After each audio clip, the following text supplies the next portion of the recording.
On July 15th, 2019, we finally saw the long-awaited Fantasy Suite episode of The Bachelorette, and it did not disappoint. Hannah and her final four, Luke P., Tyler C., Peter, and Jed, went to Greece to see if the sparks would fly. And once there, they stayed in a windmill? Is that a palace? It's a windmill. Going into the adventure, Hannah made it clear that she had something else on her mind besides hanky-panky. I really could see myself being ready for an engagement with any of the four men here. It has been a long time since I had been physical at all with a man. But Fantasy Suite Week is not about sex. It's to have the time and a real, raw way without cameras to see where my feelings are truly and find out who I want to be with for the rest of my life. And how did that real, raw time together go for Hannah and Peter? I didn't just go to the Fantasy Suite. I in a windmill. And guess what? We did it a second time. Well, okay then. Guess there's just something special about staying in a windmill. Where are you staying? The windmill. Windmill. Audience favorite Tyler C., on the other hand, didn't need the full windmill to know that Hannah was the one for him. A boat was good enough. So a night on this lovely boat with the woman that I love and cherish and want to spend the rest of my life with. So fans hoping Hannah and Tyler C. would create their own sustainable energy inside the windmill were left disappointed. Hannah told Tyler, "I don't want to go into the fantasy suite and have sex because I don't feel like that's what our relationship needs. It would be very easy for me to want to do that. I think we have to explore just being together and continue our emotional connection and have that time.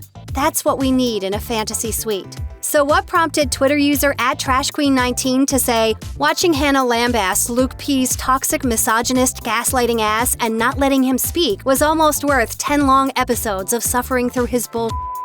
Perhaps the biggest shock of the night was the tense confrontation between Hannah and controversial frontrunner Luke P. Luke, a Christian who claims he's been abstinent for 4 years and plans to wait until marriage to have sex again, made it clear that he has very strict rules for any woman who wants to be with him. Specifically, she has to be abstinent as well. If you told me you're having sex or you had sex with one or multiple of these guys, I'd be wanting to go home. 100%.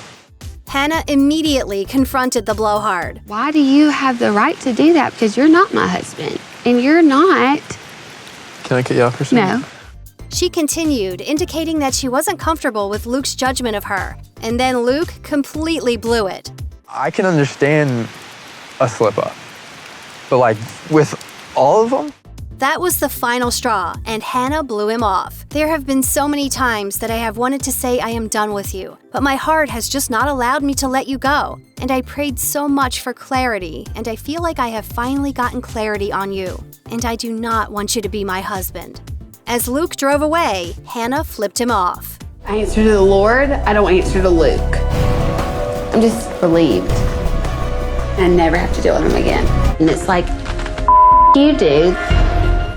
After the show aired, she stuck to her guns in an interview with The Hollywood Reporter. "I never planned for it to be known by the world, but if you say it with a mic on, then you've got to own it, and I'm going to own it. To the windmill, to the wall." As expected, the Twitterverse couldn't stop tweeting about the drama-packed episode, with former Bachelorette contestant DIGGY Moreland tweeting, "Hannah, Tyler, I'm not sure if I want to go in this fantasy suite with you where no one can see us. Most women in America, give me 2 minutes with Tyler in a clear phone booth."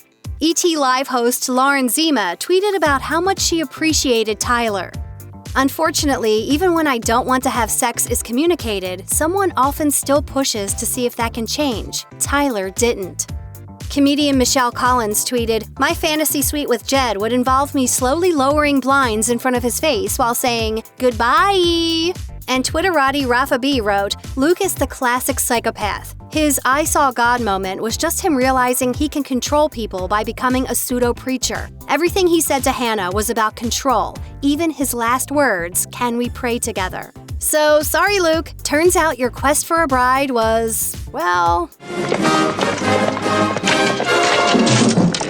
Check out one of our newest videos right here, plus even more Nicki Swift videos about your favorite stuff are coming soon. Subscribe to our YouTube channel and hit the bell so you don't miss a single one.